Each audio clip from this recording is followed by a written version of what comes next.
Assalamu alaikum. Welcome to the Dialogue Box, where we descend creatively. Today's guest is Shahjahan Madambat, a prominent critic and a journalist based in the UAE. Shahjahan Madambat is an alumnus of the Jawaharlal Nehru University, where he completed his master's in Arabic literature and Middle East studies. Shahjahan Madambat has written numerous articles, especially in Indian media, pertaining to the Indian democracy and the recent majoritarian based communal hatred. Today, we speak to Shahjahan Madambat about the American election results in which Joe Biden scored victory over Donald Trump. We asked Shahjahan Madambat how the US election results will impact the people living across the world.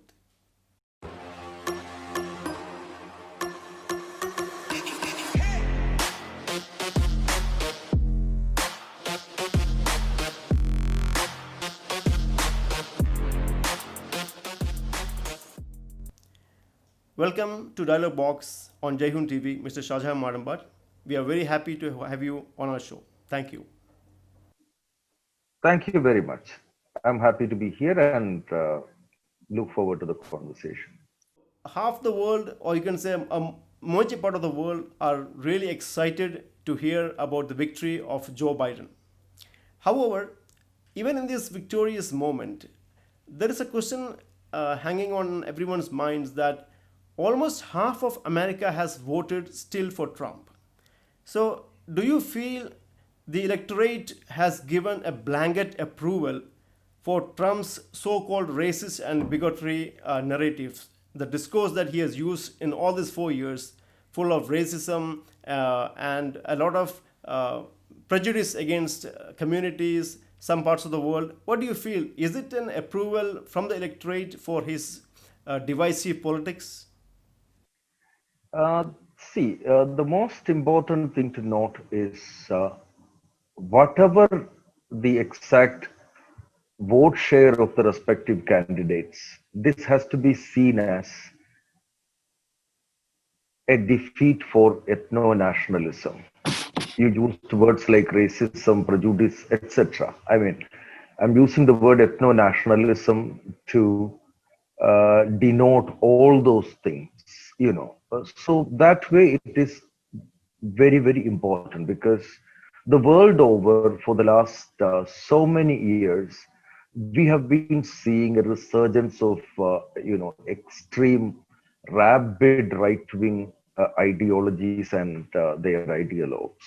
So that way, this is very, very important politically as well as culturally, and it is important not just for America but also for the rest of the world.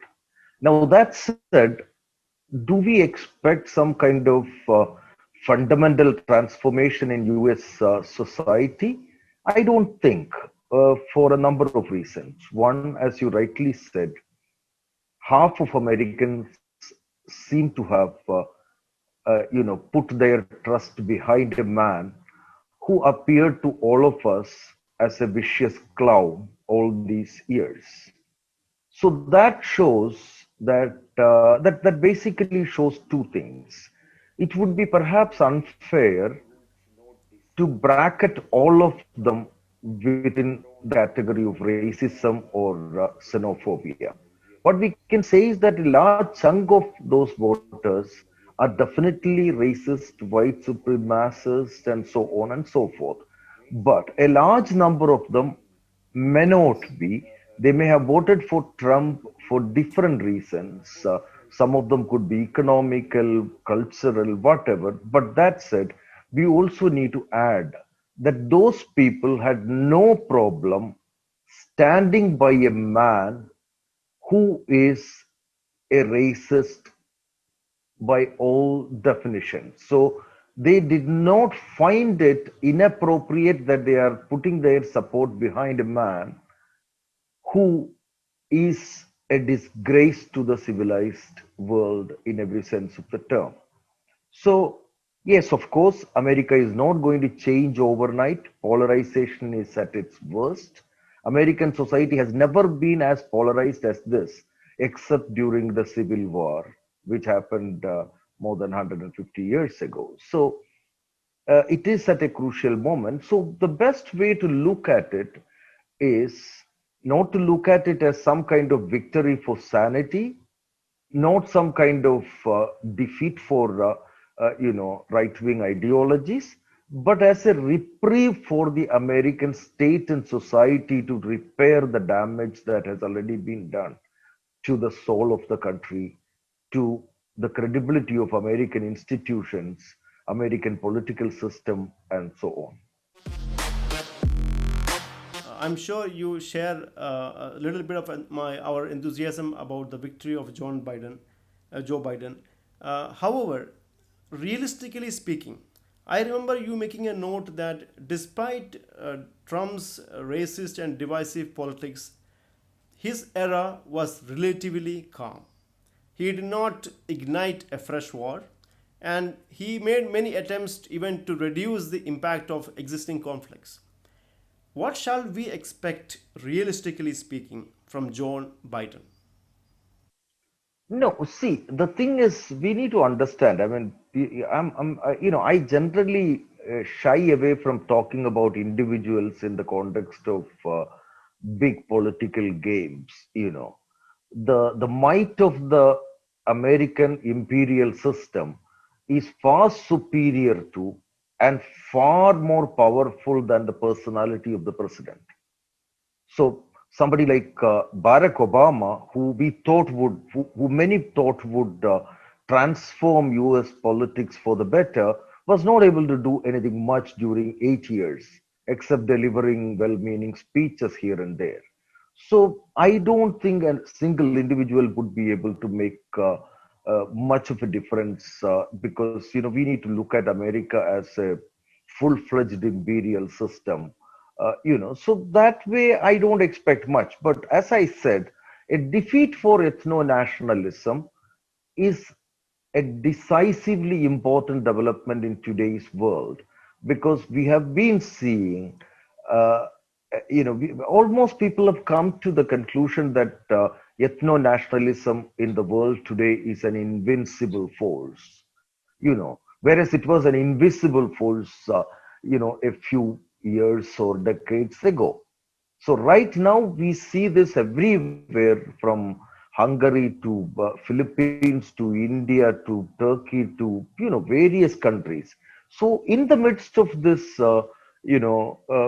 right wing resurgence, this is important. But beyond that, if you expect any major transformations in America or in the rest of the world to result from this election result, I think we will be getting into a delusional mode.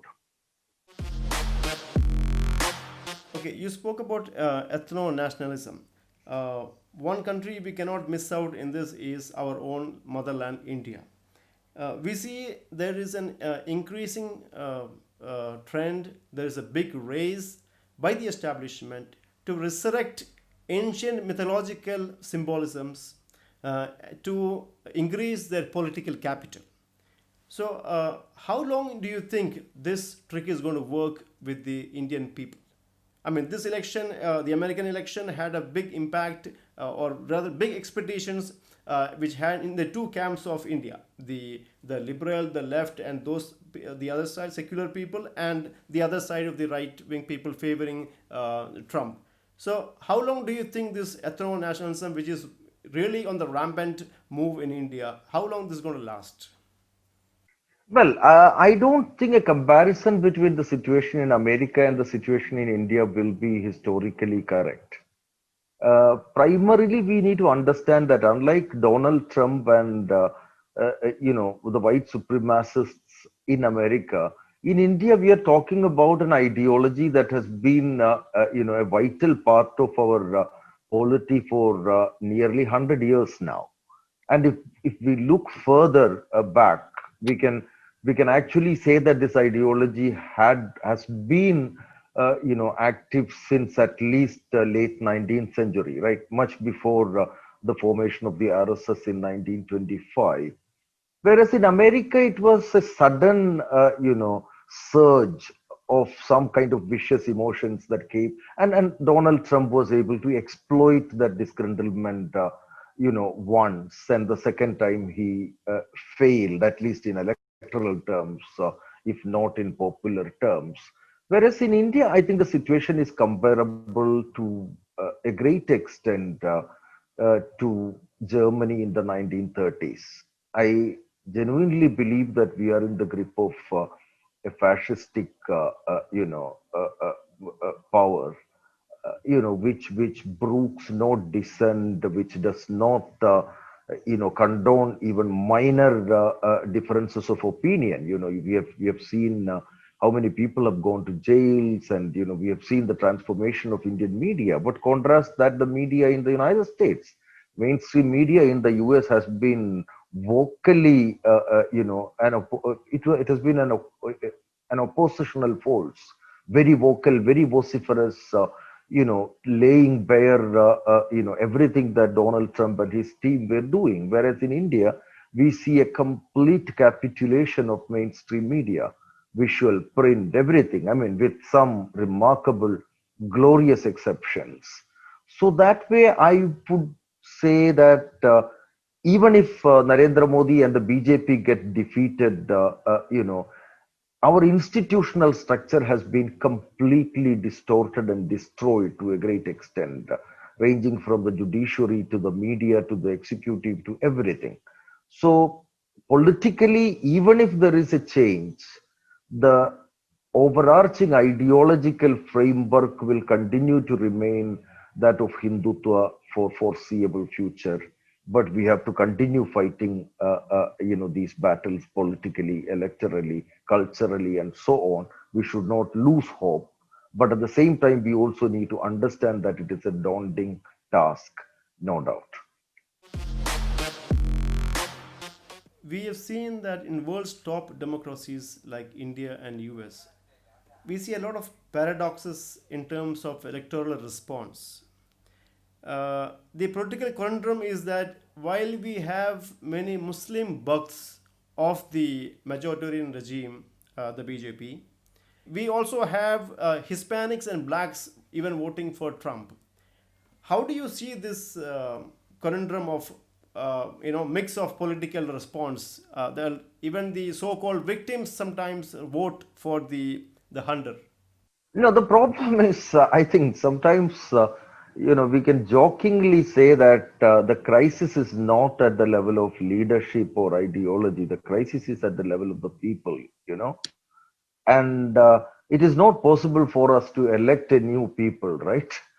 Had that been possible, perhaps that would have been the fitting solution, so there is, of course, I mean, people are happy to fall for these false charms. Now you mentioned Muslims rooting for Modi, or Hispanics, blacks, and others supporting Donald Trump, or many Indian immigrants supporting Trump, knowing full well that his immigration policies would at least preclude many other Indians from going to that country. So here, I think people support for a variety of reasons. There may be opportunistic, selfish motivations. There may be some other political calculations. And historians have told us about Jewish groups that actively supported Adolf Hitler. So now, I really can't divine their mindset.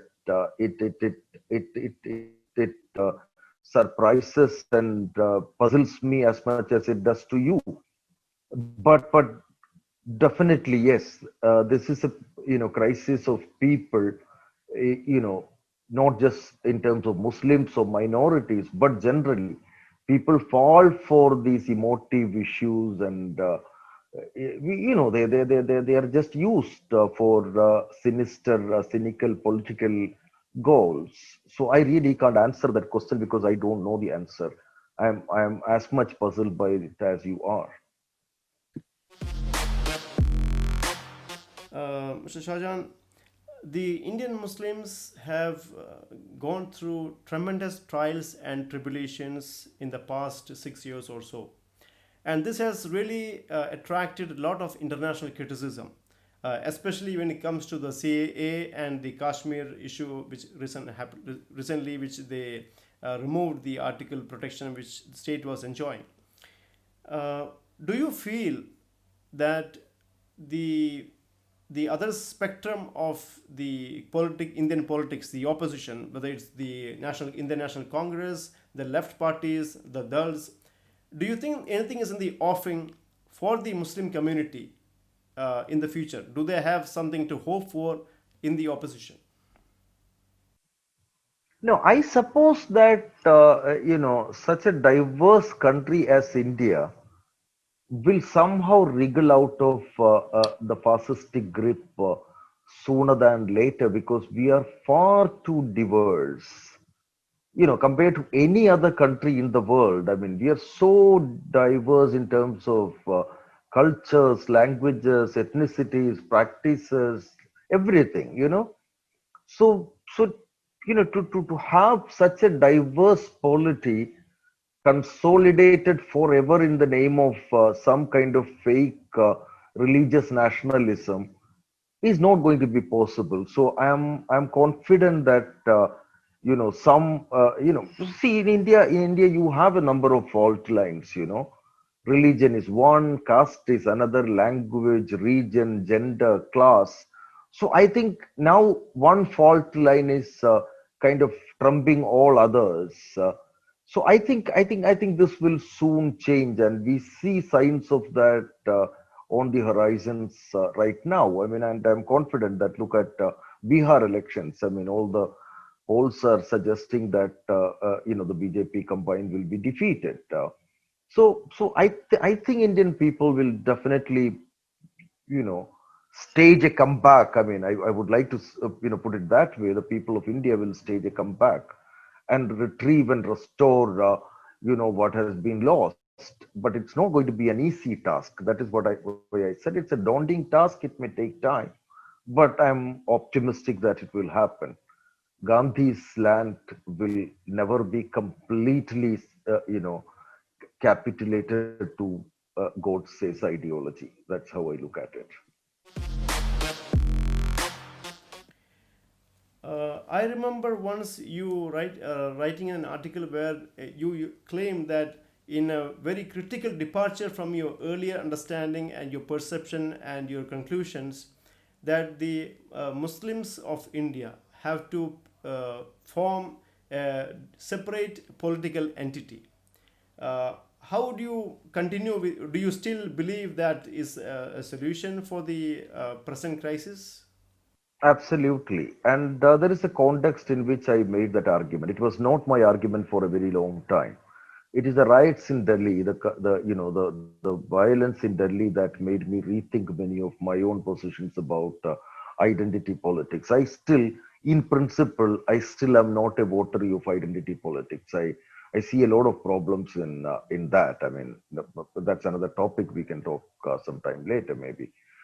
So why I came to that conclusion? Number one, in Delhi riots, we saw how all so-called secular parties abdicated their responsibility, and poor Muslims who were the victims of the attack had to fend for themselves. So that basically made me feel that had Muslims been organized politically, and here I'm not talking about Muslims as a religious community. Please, in my article, which was very long, Outlook carried it. I explained how I define it. I mean, I'm talking about anybody who carries a Muslim name, regardless of their religious beliefs. Somebody may be an atheist, gay, lesbian, whatever, or an agnost. So I'm not talking it in terms of I'm not talking about it in religious terms, but anybody who could be a potential victim of Hindutva violence just because they carry a certain name. If all those people can come together as a political force and focus more on their own political consolidation rather than on immediate electoral dividends, that I suppose is the only way out right now. Because if you completely depend on the so-called secular parties, they continue to exploit the insecurities of this community. but they really don't care when the situation is dire, as it happened in Bhagalpur or Nelli. We are talking about riots which happened under Congress rule. So, and we have seen the same in Delhi.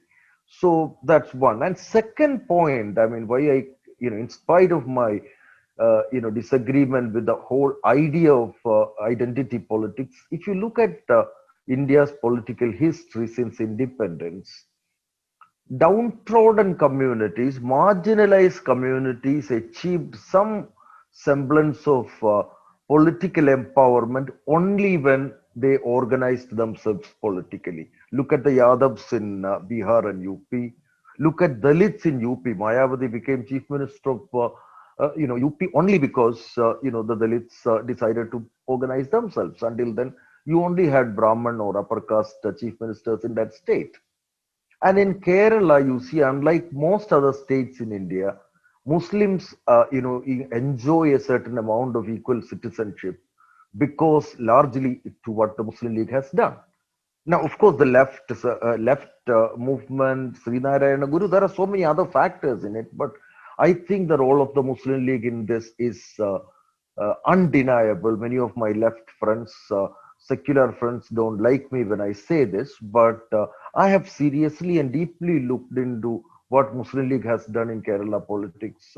Muslim League has kind of given us a politics which focused on legitimate constitutionally given rights of a community without in any way stepping into others territories.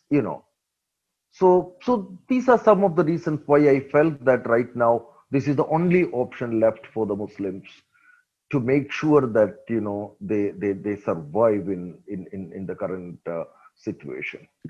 I'm talking about a secular formation, not something that will take the kind of ridiculous position Muslim leadership took during the Shah Banu case or something. I mean, I'm not talking about all those emotive religious issues, but about hard political survival.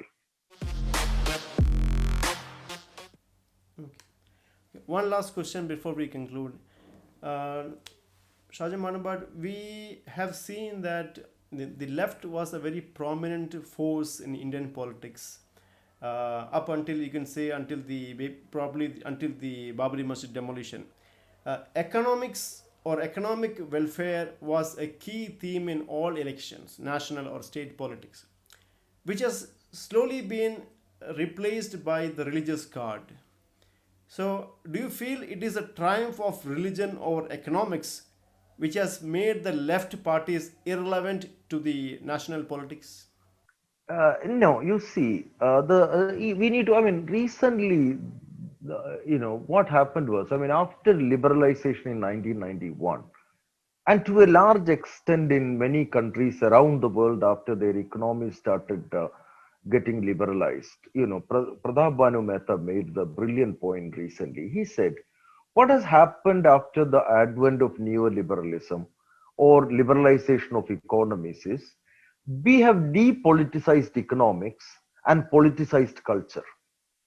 I'm not saying that culture was never politicized before, but Pradap Banu Mehta brilliantly argued that politics was politicized in a way that was never done before, and economics was completely depoliticized in the sense that the ruling elite, be they in opposition, be they in power, none of them had any kind of disagreement with each other on the kind of economic direction the country should take. So the only area of contestation was undoubtedly that of culture. And into that milieu, everybody stepped in. And the left couldn't have done it because of its own, ideological compulsions. That is one. Two, the decline of the left in India is not just because of this. There are far too many other reasons. For instance, Ramachandra Guha once, I mean, I'm just giving you an interesting example. The left has never been able to function as a native political force with native icons, native ideas. In any country, particularly in a country like India, it's very important. I'll give you an example. Ramachandra Guha once argued If you look at the stage of a CPIM party congress, you see four pictures hanging on the stage. Who are they? One is Karl Marx and Frederick Engels, right? And then Lenin and Stalin. And he said, I mean, your only four icons that you can get is two 19th century German intellectuals and two 20th century Russian dictators. You don't have even a single Indian picture to hang in there, so that's a kind of uh, you know ideological bankruptcy that Indian left has always been facing. And unless it deals with that, I mean, addressing issues like caste, addressing issues like issues like language, culture, I mean, the left cannot do anything. I mean, just by talking about the class theory, I mean, the left cannot get reach anywhere. But at the same time, in today's India, I ardently, dream of a resurgence for the left, because the left is the only political force that will, that will take strong secular positions in a situation like this, whereas everybody else is more likely to compromise on their core beliefs. We are extremely grateful for your really intuitive thoughts and critical views. Thank you for your time, and we wish you all the best. Thank you. Thank you very much. Thank you.